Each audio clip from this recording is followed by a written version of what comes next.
Hey guys, welcome back to another video. It is me, Mysterious Cameraman, and today we're talking about Shogun Episode 9, Crimson Sky. So, I'm going to be honest, I wasn't planning on talking about the show until it finished next week.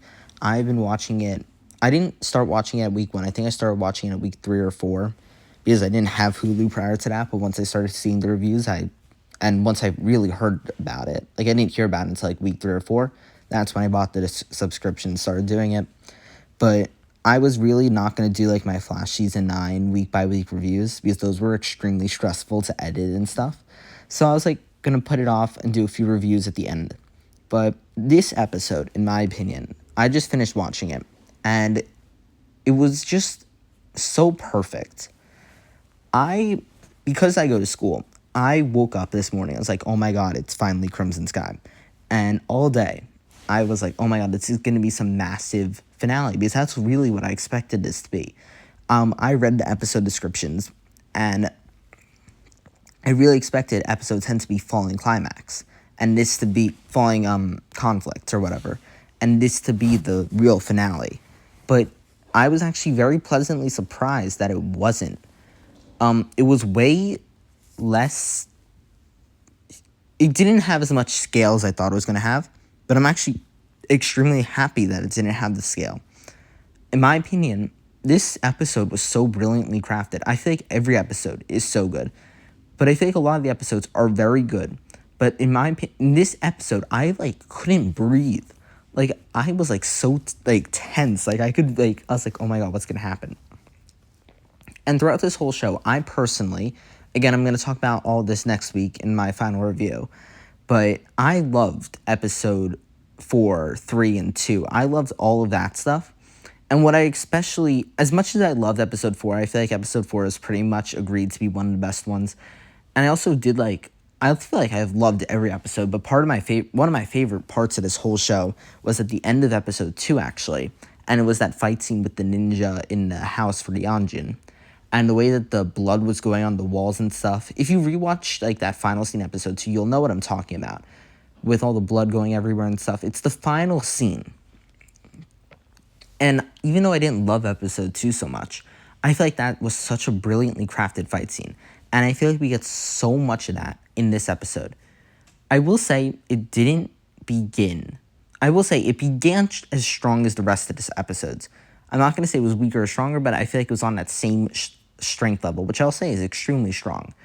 But once we got to that scene in the Regent's place, I think you could, when they had that meeting with Ishido and Mariko, that was when I feel like it got so good. I feel like the way that they constructed Mariko's lines and Anasawa's performance in this is just genuinely so incredible. There's no doubting that. She does such a good job at playing this character. And especially how you look at the characters in the show, she is very similar to Toranaga. But she isn't actually at the same time. Toranaga is this master strategist who's doing whatever it takes to kind of survive and do what's best for Japan. While she kind of just wants to die, but is so loyal. And she speaks simply. And she is and even the way that she translates. It's even just so how she translates, how she walks. The way she walks, the amount of shots I feel like we see of just the way she walks is supposed to be so elegant, the way it's supposed to be, the way it's supposed to be done. And we get a line from, I believe, Ochiba. I could be wrong on the character, but I believe her friend, I know what I'm talking about though. She was like, you always did things so well, but you always wanted to make destruction.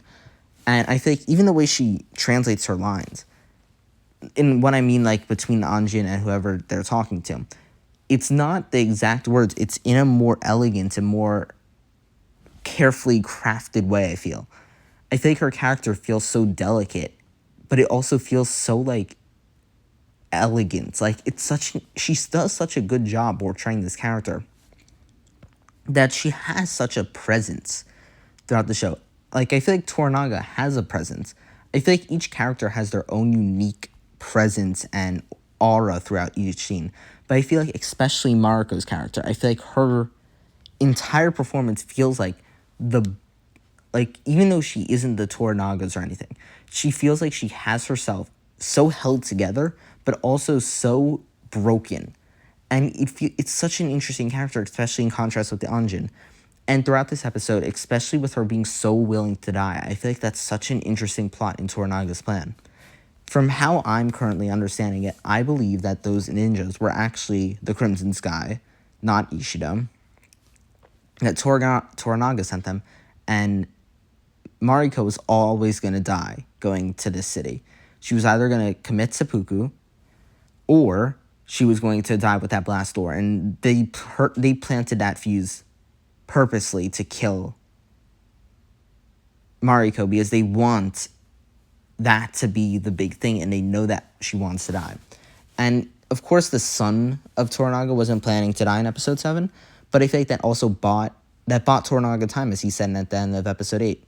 And even past that point, I think even the death of Hiramatsu, I feel like was also like part of his, I wouldn't even say part of his plan, but I feel like he is so good, especially with what happened with Mariko. I think he and Mariko planned for Mariko to die.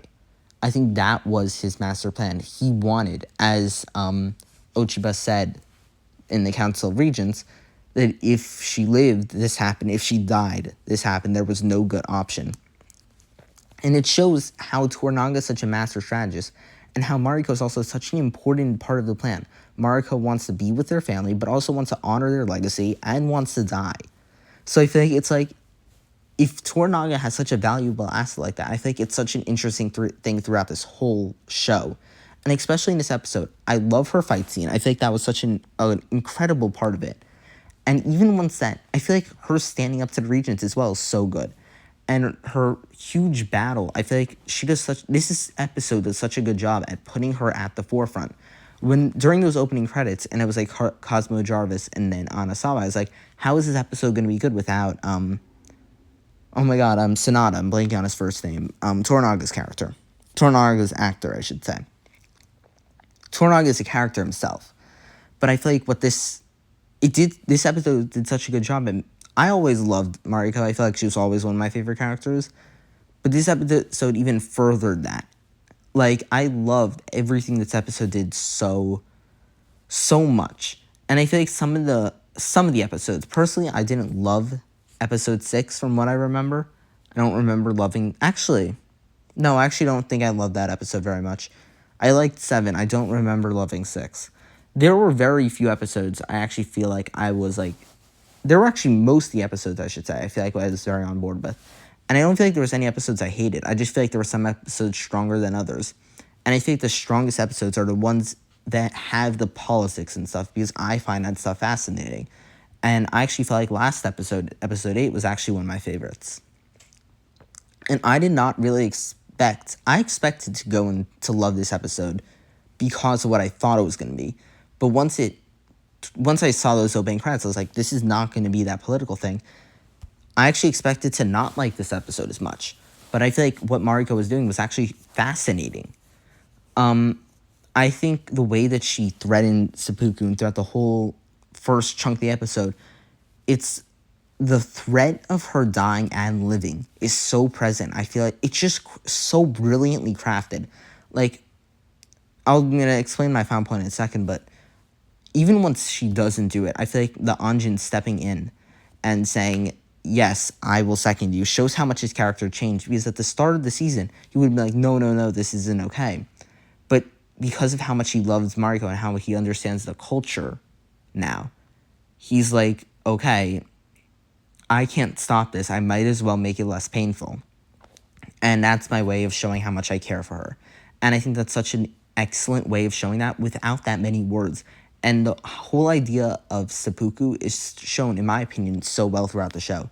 But I don't think that's actually the most important part. I think it's the seconding that it's actually shown so well. As much as I think the bravery that comes with seppuku and how it demonstrates that, I think the idea of them always having someone second, and with Buntaro in last episode, how much pain you could see he was feeling in his acting, and how much pain, as I said before, Buntaro had in the acting. And I feel like the Anjin stepping in and doing that, I feel like it's such a caring act. And I just thought that was such a brilliant placement. And especially at the end of the episode with the whole ninja thing, I believe that Yabushige? Yeah, Yabushige actually knew about that. And he was part of that whole plan. And he was actually trying to save their lives as well. I don't think this was an Ishido plot, as I said. But yeah, overall, I just felt like this episode was just pretty. I feel like at the end, also with Mariko's death, I think also how Yabushige didn't help the Anjin move the boxes. I feel like he wanted this to happen. He knew this had to happen. But I think how Mariko was so brave in that situation and how she like went across the door and how she also had her arms in like a cross almost to symbolize her religion, I think, if I'm remembering correctly. But I feel like that was all done so well. And how the final shot just ends and it goes to the credits.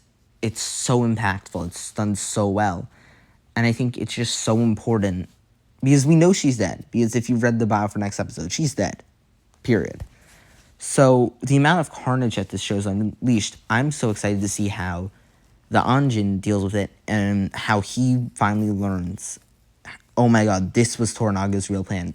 His plan not just hinged on the Anjin, because that's what we thought at first. It actually hinged on Mariko being a powerful translator and how she had such a huge stake in the plan and how important the Anjin was. So instead of was being Mariko help me and everyone being like suspecting like why is Mariko here, having it be the translator for the Anjin and kind of being hidden, I feel like that was such a brilliant plot idea.